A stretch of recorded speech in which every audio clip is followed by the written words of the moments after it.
소크라테스는 청년들을 타락시켰다고, 그리고 국가가 믿는 신들을 믿지 않는다고 70세 때에 사형 판결을 받고 감옥에 갇혔습니다. 지금 보시는 사진이 소크라테스가 갇혔던 그 감옥의 모습입니다. 소크라테스와 동갑이고, 그리고 아주 어릴 때부터 중마고우였던 부유한 농부였던 이 크리톤이 동트기 전에 감옥을 찾아와서 소크라테스에게 탈옥을 권합니다. 이 소크라테스와 크리톤이 이때 감옥에서 주고받았던 이야기를 쓴 책이 바로 크리톤이라고 하는 그런 책입니다. 크리톤이 이렇게 권합니다. 여보게 소크라테스, 지금이라도 내 말에 승복하고 자신을 구하게나. 만약에 자네가 죽으면 그건 나에게는 한 가지 불행이 아닐세. 판결이 잘못된 판결이기 때문에 탈옥을 하라고 그렇게 권면을 합니다. 탈옥을 권하는 크리톤에게 소크라테스는 탈옥은 정의롭지 않다라고 이야기를 합니다. 어떤 경우에도 올바르지 못한 짓을 해서는 아니 되네. 정의롭지 않은 일을 해서는 아니 되네. 탈옥은 정의롭지 않은 행동이야 라고 답변을 합니다. 법정에서 내려진 판결을 받아들여야 한다라고 소크라테스는 강조합니다. 잘못된 판결이다, 잘된 판결이다, 그것은 나의 주관적인 생각이고, 어떻든 간에 내려진 판결에 대해서는 그것을 내가 받아들여야 한다라고 강조를 한 거죠. 인용하겠습니다. 나라에서 일단 내려진 판결들이 아무런 힘도 쓰지 못하고 개인들에 의해 무효화되고 손상되었는데도 그런 나라가 전복되지 않고서 여전히 존속할 수 있을 것 같은가? 법정에서 판결하는 것을 우리 모든 시민들이 개개인이 다 그것이 옳다 그러다라고 판단을 해가지고 옳은 것은 따르고 그른 것은 따르지 않는다면 그 나라가 과연 유지가 될 수 있겠는가? 그것은 어렵다라고 지금 답변을 하는 것이죠. 소크라테스는 잘못된 판결도 받아들여야 한다라고 이야기를 했습니다. 자, 이거를 악법도 법이다라고 이야기했다고 왜곡을 했습니다. 소크라테스가 죽음을 받아들인 것은 잘못된 판결도 받아들여야 한다라고 하는 생각 때문에 그 독배를 받아들이고 죽음의 잔을 받아들였던 것이지, 한 번도 악법도 법이다라고 말한 적이 없습니다. 악법을 만들고서 이거를 지키라고 강요하는 사람들이 이것을 이렇게 왜곡을 한 것이죠. 크리톤을 번역한 이기백 교수의 설명입니다. 그가 악법도 법이라는 말을 했음을 확인할 수 있는 증거는 어디에서도 찾아볼 수 없다. 크리톤을 보면 그가 사형 선고를 받은 것은 악법 때문이 아니라 배심원들의 잘못된 판결 때문이었던 것으로 여겨진다. 소크라테스의 변론을 보면 이 법정에서 소크라테스가 계속 자기는 무죄라고 주장을 하는데 배심원들이 잘못된 판결을 해서 사형 판결이 나온 것이고, 그래서 감옥에 들어간 거죠. 한 번도 소크라테스는 악법도 법이니까 악법도 지켜라 이런 말을 한 적은 없습니다. 악법이라면 법을 고쳐야 하는 것이지 그거를 지키라고 강요할 수는 없는 것이죠. 크리톤의 마지막 문장입니다. 크리톤, 신이 이렇게 인도하니 이렇게 하세? 신이 이렇게 인도하니 이렇게 하세? 그냥 죽음을 받아들이자. 왜? 신이 그렇게 인도하고 있어. 잘못된 판결도 받아들이라고 신이 그렇게 인도하고 있어. 자, 그러니까 소크라테스가 탈옥을 거부하고 죽음을 받아들인 것은 그것이 정의이고 신의 인도로 받아들였기 때문이죠. 악법도 법이기 때문에 받아들였다라고 하는 것은 굉장한 왜곡이죠. 자, 이렇게 왜곡을 하고 나면은 그 말한 사람의 진위를 다 이렇게 무시해 버리는 것이기 때문에 이것은 그 사람을 향한 존중, 사랑, 신뢰라고 볼 수가 없겠죠. 나의 이익을 위해서, 나의 주장을 위해서 다른 사람이 한 말을 이렇게 왜곡하는 것은 굉장히 나쁘다고 볼 수밖에 없습니다.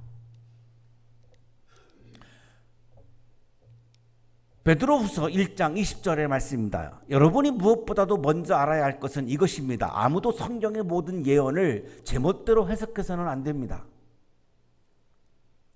왜 이런 말씀을 했을까요? 당시에 초대교회 때에 많은 사람들이 성서의 말씀을, 복음을 자기들의 유익하게, 자기들에게 유리하게 이거를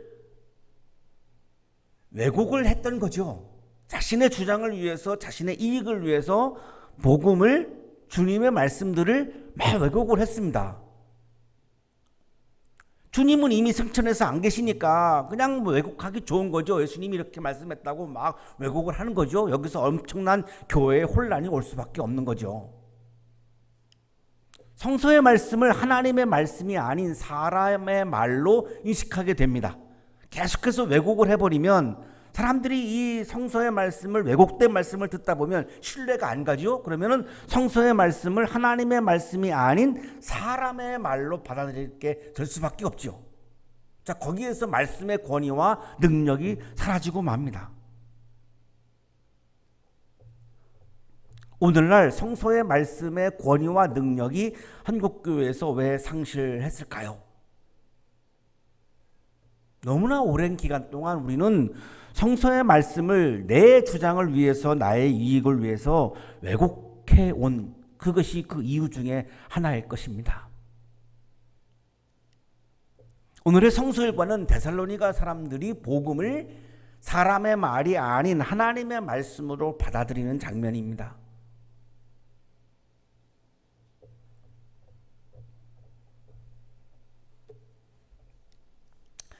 데살로니가라고 하는 도시는 지도에서 보시는 것처럼 그리스의 제2의 도시입니다. 아테네가 제일 큰 도시고요. 그리고 현재는 살로니카 아마 이렇게 지명이 되어 있을 것 같은데요.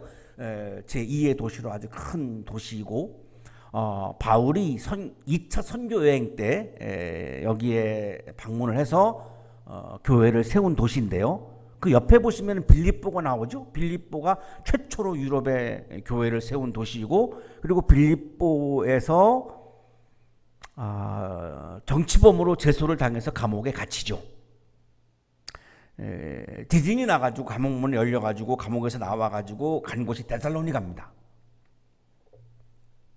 데살로니가에서 또 정치범으로 제소를 당해가지고 나중에 이제 데살로니가를 떠나게 되는데요. 여기에서 제 유럽의 두 번째 교회를 세운 도시가 지금 데살로니가입니다. 바울이 2차 선교 여행 때 빌립보 다음으로 갔던 그런 도시이죠.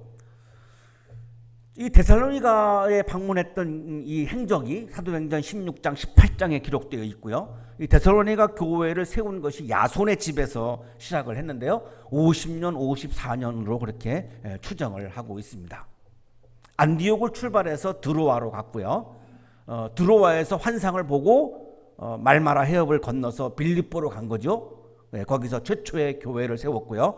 그리고 이제 정치범으로 제소당해서 감옥에 갇혔다가 지진으로 나와가지고 이제 빌립보에서 데살로니가로 갔고, 데살로니가에서 또 정치범으로 이제 제소를 당하니까 이제 베레아로 갔고,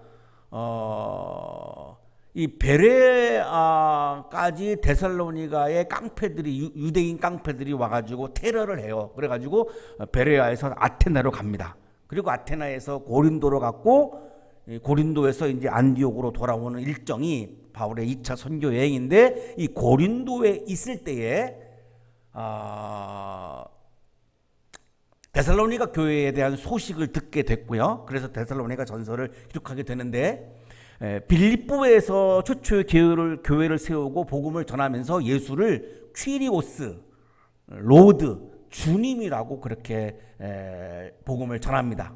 김수현 교수의 설명입니다. 주라는 칭호는 당시 세계에서 로마 황제에게 붙이던 칭호입니다. 퀴리오스, 주님이라고 하는 칭호는 로마 황제에게 붙이던 칭호인데, 바울이 이거를 예수님을 퀴리오스라고 부르니까 당연히 반란죄가 성립이 되어버린 거죠. 그래서 정치범으로 제소를 당해서 감옥에 갇힌 겁니다.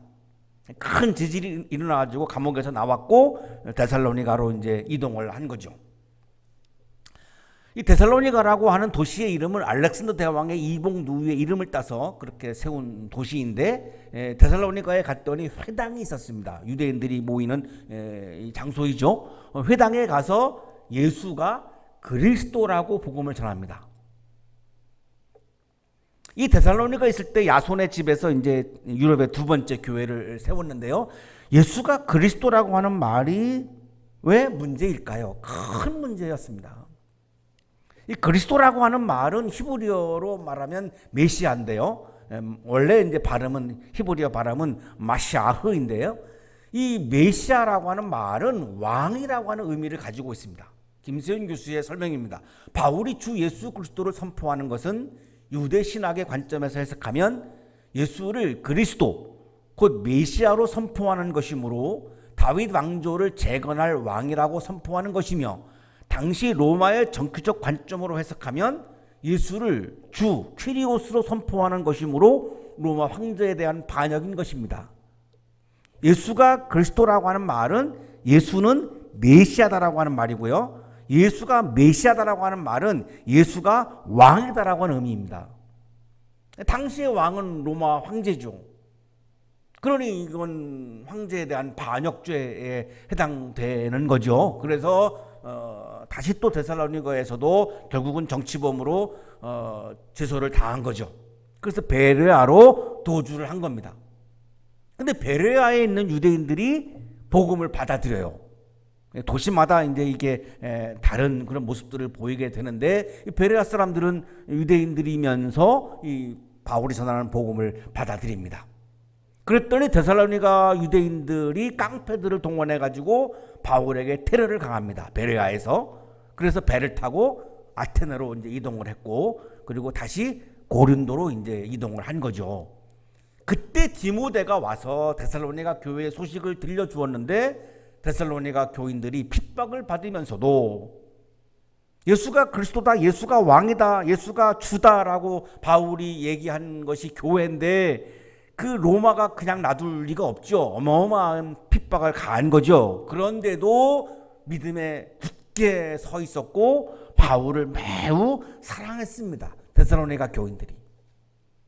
이 소식을 들으는데 바울이 너무나 기쁜 거죠. 그래서 데살로니가 교인들을 칭찬하고 격려하기 위해서 데살로니가 전서를 고린도에서 쓴 겁니다. 이때가 주후 52년 경으로 추정을 합니다. 자, 이것이 바로 바울의 첫 번째 편지이고요.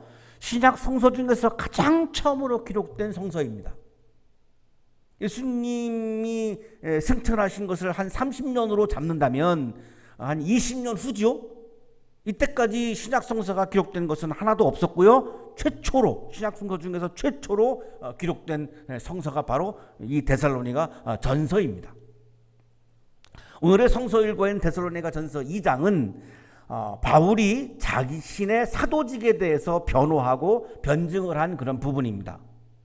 왜 바울이 사도직에 대한 변증을 할 수밖에 없었냐면, 많은 유대인들은 바울을 당시에 이 지역에 있었던, 데살로니가 지역에 있었던 떠돌이 스토아 냉소주의 철학자들 가운데 하나로 바울을 그렇게 매도했습니다.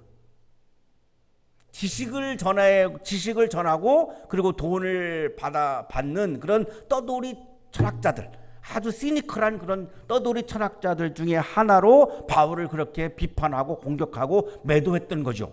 김수현 교수의 설명입니다. 데살로니가에는 하루에도 몇 명씩 돈을 받고 지식 조각을 파는 돌팔이 철학자들이라 불리던 자들이 찾아왔는데, 바울도 그런 자들 중 하나라고 매도했습니다. 자, 이렇게 되면 큰 문제가 있죠. 바울이 전하는 것은 하나님의 복음, 하나님의 말씀인데, 떠돌이 철학자로 여겨지면 바울이 전하는 복음은 사람의 말로 인식될 수밖에 없기 때문에 바울에게는 이거 너무나 큰 문제죠. 바울은 자기 주장, 자기 얘기, 자기 무슨 학설을 얘기할 마음이 추호도 없습니다. 오로지 하나님의 말씀, 하나님의 복음을 전하려고 모든 핍박까지도 감수하고 있고 감옥에 갇히는 것도 감수하고 있는데, 철학자로 매도해버리면 이것이 다 무너지기 때문에 이건 굉장히 큰 문제죠. 그래서 바울이 데살로니가전서 2장에서 나는 떠돌이 철학자가 아니고 나는 하나님의 말씀, 하나님의 복음을 전파하는 사도입니다라고 하는 것을 강조하는 것이 오늘 성서 일과인 데살로니가전서 2장의 내용입니다. 형제자매 여러분, 여러분은 우리의 수고와 고생을 기억하고 있을 것입니다. 사람들에게 내가 그동안 수고하고 내가 고생을 하고 일한 내용을 잘 좀 살펴봐라는 말이죠. 우리는 여러분 가운데 아무에게도 폐를 끼치지 아니하려고 밤낮으로 일을 하면서 하나님의 복음을 여러분에게 전파하였습니다. 철학자들은, 떠돌이 철학자들은 돈을 받고 지식을 팔았지만 나는 내가 내 생계를 위해서 일을 하면서 하나님의 복음을 전파했다. 다르지 않느냐? 왜 같은 부리로 매도를 하느냐라고 하는 이야기를 하고 있는 거죠. 바울은 본래 가죽 기술자였습니다. 이 가죽 기술은 당시에 굉장히 중요한 기술이었는데 그 이유는 이 가죽 제품이 군사용으로 많이 사용되었기 때문에 굉장히 당시에 중요한 그런 기술 중에 하나였습니다. 바울은 가죽 기술자이자 천막 제조업자였어요. 그러니까 대부분 아마 이 천막을 많은 경우에 가죽으로 만들었던 것으로 그렇게 보입니다. 그래서 데살로니가에서도 밤낮으로 이 가죽에 관련된 천막에 관련된 일을 밤낮을 가리지 않고 일을 했던 겁니다. 내 자신의 생계를 위해서 일을 한 거죠. 그러면서 계속해서 복음을 전파한 겁니다. 이거를 강조하는 거예요. 상업이 서로 같으므로 바울은 그들 집에 묵으면서 함께 일을 하였다. 그들의 직업은 천막을 만드는 일이었다. 사도행전 18장 3절에 그 근거가 나오고 있는데 데살로니가에서도 역시 마찬가지였던 거죠. 그런데 바울에게서의 핵심은 하나님의 복음을 전파하는 겁니다. 가죽과 관련된 일을 하는 것은 내가 먹고 살기 위해서, 생존하기 위해서 했던 것이고, 자신의 사명으로 일했던 것은 하나님의 복음을 전파한 일이 바로 자신의 사명으로 일했던 일이죠. 당시에 떠도는 철학자들의 메시지는 주로 성공하는 삶에 대한 이야기들입니다. 이렇게 하면 여러분 성공합니다. 자, 그러니까 듣는 사람들이 많이 좋아하겠죠? 얼마나 좋아하겠습니까? 이렇게 하면 성공한다라고 하는 이야기를 전해주면 사람들은 그 이야기를 들으면서 굉장히 좋아하고 많은 사람들이 몰려들 수밖에 없는 거죠. 미국의 로버트 슐러라고 하는 목사님이 적극적 사고방식을 주된 메시지로 전했는데요. 성서에 적극적 사고방식이라고 하는 용어는 나오지 않죠. 그분이 이제 강조했던 메시지인데요. 성공하는 삶과 같은 거죠. 그러니까 많은 사람들이 모였죠. 적극적 사고방식을 가지고 우리가 살아가면 성공합니다라고 하는 것이 매주일 선포되어지는 주된 메시지였는데 많은 사람들이 그 이야기가 좋으니까 얼마나 많은 사람들이 모였습니까? 대형교회가 되었죠. 지금은 그 교회가 팔려서 교회가 없어졌습니다. 한계가 있는 거죠. 그 로버트 슐러 목사님을 벤치마킹해서 한국의 한 목사님께서 적극적 사고방식을 가지고 목회를 하셨고 역시 대형교회를 이루셨죠. 성공하는 삶에 대해서 이야기하니까 많은 사람들이 모이는 거죠. 그런데 바울은 성공하는 삶에 대해서 이야기를 한 적이 없어요. 오로지 하나님의 복음을 전파하는 겁니다. 그러니까 많은 사람들이 탄압을 하고 공격을 하고 핍박을 하고 했던 거죠. 마가복음은 하나님의 나라가 가까이 왔다를 하나님의 복음이라고 말씀하고 있죠. 마가복음 1장 14절 15절의 말씀입니다. 요한이 잡힌 뒤에 예수께서 갈릴리에 오셔서 하나님의 복음을 선포하셨다. 때가 찼다. 하나님의 나라가 가까이 왔다. 회개하여라. 복음을 믿어라. 복음은 하나님의 나라가 가까이 왔다이지 성공하는 법이 아니죠. 그러면 하나님께서 우리들에게 성공하는 법을 말씀하셨다라고 하는 것은 성서의 말씀을 왜곡하는 거죠? 성서의 말씀을 왜곡한다면 하나님을 사랑하는 게 아니죠. 내가 사랑하는 사람의 말을 어떻게 왜곡할 수 있겠습니까? 도저히 불가능하죠. 하나님을 믿는 게 아니죠. 성공을 믿는 거지 하나님을 믿는 게 아니죠. 마태복음도 복음을 하나님 나라의 복음이라고 말씀하시죠. 마태복음 4장 23절입니다. 예수께서 온 갈릴리를 두루 다니시면서 그들의 회당에서 가르치며 하늘나라의 복음을, 하나님 나라와 같은 말입니다. 하늘나라의 복음을 선포하며 백성 가운데서 모든 질병과 아픔을 고쳐주셨다. 누가복음도 복음을 하나님 나라의 복음이라고 말씀합니다. 4장 43절. 그러나 예수께서 그들에게 말씀하셨다. 나는 다른 동네에서도 하나님 나라의 복음을 전해야 한다. 나는 이 일을 위하여 보내심을 받았기 때문이다. 복음은 하나님 나라를 선포하는 거죠. 복음은 하나님 나라가 가까이 왔다가 복음이에요. 설교라고 하는 것은 복음을 전하는 거죠. 근데 복음은 뭐죠? 하나님 나라입니다.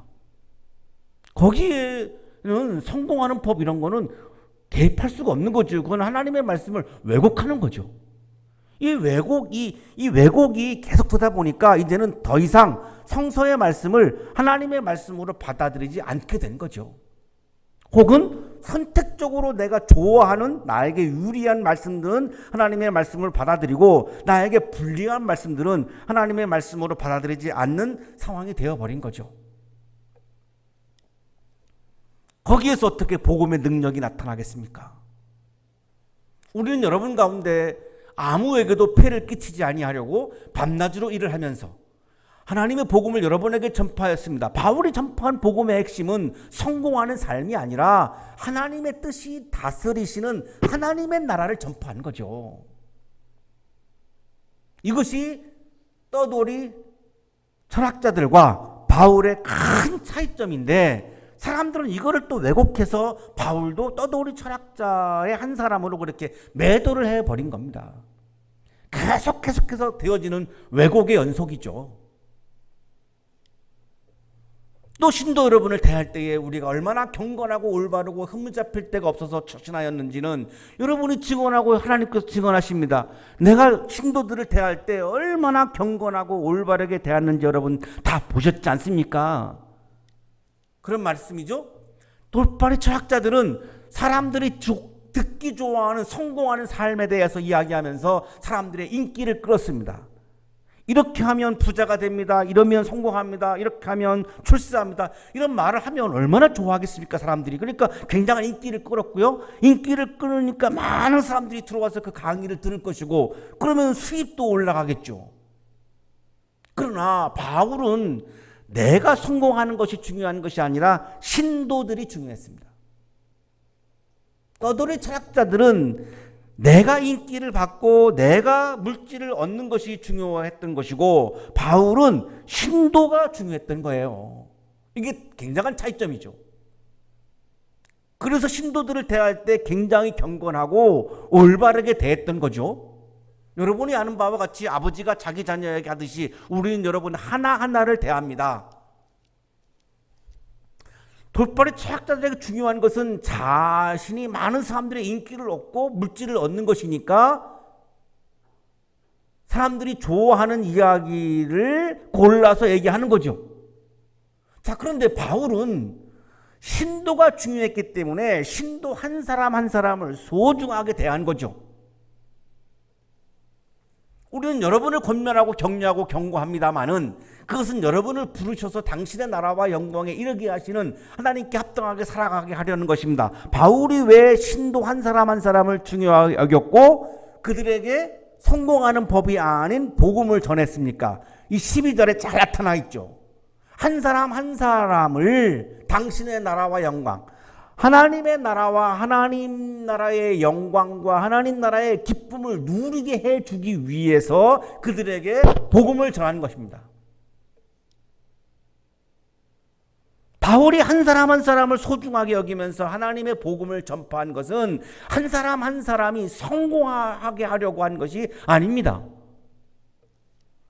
한 사람 한 사람이 지금 여기에서 하나님의 나라를 경험하게 해주기 위해서 한 사람 한 사람을 소중하게 여기며 그들을 경건하게 대하며 그들을 올바르게 대하며 한 사람 한 사람에게 하나님 나라의 복음을 전한 것이죠. 이것이 떠돌이 철학자들과 명백한 차이점이죠.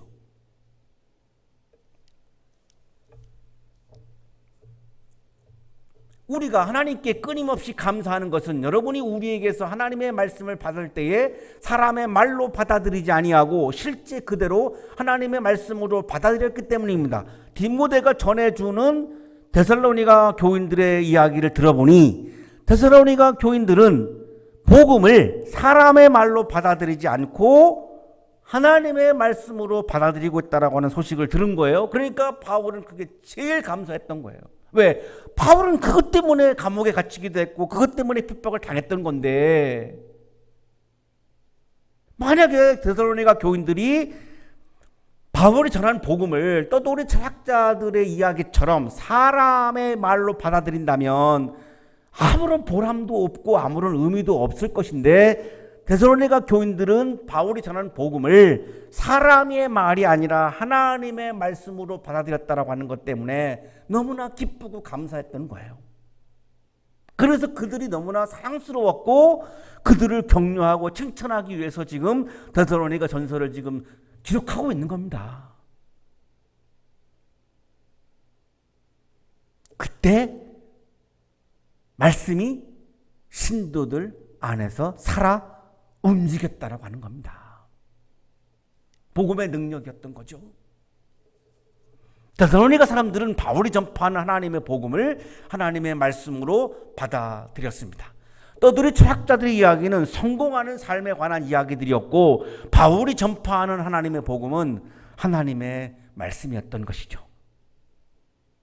김수인 교수의 설명입니다. 하나님을 의식하며 복음을 선포하기보다는 사람에게서 오는 영광과 인기를 누리고 지지를 받으려 하는 자세로 사역하다가 보면 아첨하는 설교를 하며 진리를 왜곡하기 쉽습니다. 바로 이것이 오늘날 한국에서 복음이 힘이 없어 보이는 이유입니다. 복음이 엄청나게 왜곡된 것입니다. 로버트 슐러 목사님을 벤치마킹해서 한국에서 대형 교회를 이루신 그 목사님께서 굉장히 강조하시는 단어 중에 하나가 리드라고 하는 단어예요. 제가 직접 들었으니까요. 그분의 강의를 들으면서 교인들의 니드를 충족시켜야 한다. 교인들이 욕망을 가지면 그 욕망을 충족시켜줘야 하는 거죠. 그러니까 성공, 출세 이런 설교를 할 수밖에 없죠. 교인들의 니들은 많은 욕망으로 가득 차 있는데 그 욕망을 충족시켜 주려니까 성공, 출세 이런 메시지를 해야죠. 문제는 그거는 복음이 아니기 때문이죠.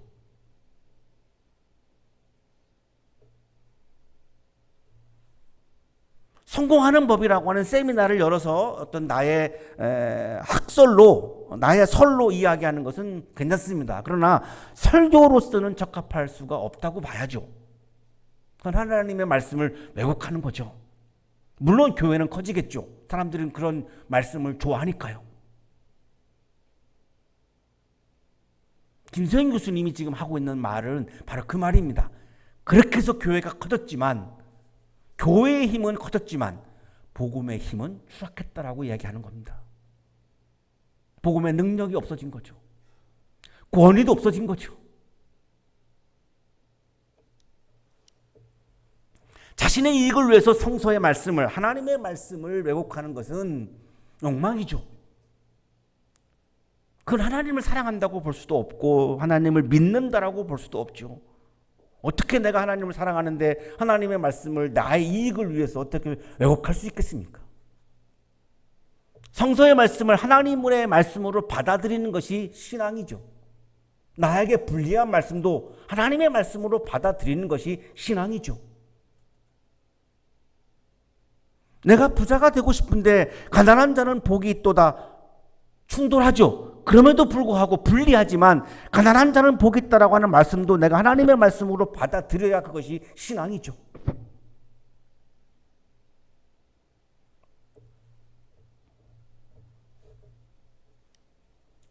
성서의 말씀을 하나님의 말씀으로 받아들이고 하나님의 말씀을 내 마음에 가득 채울 때에 하나님의 말씀이 살아서 움직이기 시작합니다. 복음의 능력이 나타나기 시작합니다.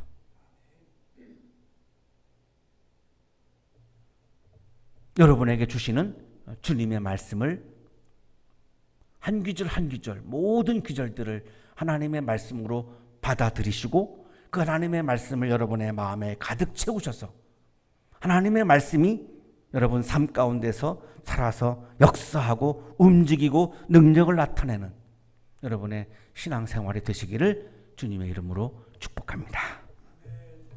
거룩하신 주님, 우리를 사랑하셔서 매순간 매순간 말씀을 주시는 주님, 주님의 말씀이 나의 욕망과 어긋날 때마다 우리는 주님의 말씀을 외면할 때가 많이 있음을 고백합니다. 주시는 모든 말씀을 나를 사랑해서 주시는 말씀이기에 하나님의 말씀으로 받아들일 수 있는 믿음을 우리에게 부어 주옵소서. 믿음으로 우리가 주님의 말씀을, 성서의 말씀을 하나님의 말씀으로 받아들이고 우리의 마음에 가득 채워서 말씀의 능력이 우리 삶 가운데 나타나게 하여 주시옵소서. 예수 그리스도의 이름으로 기도하옵나이다. 아멘.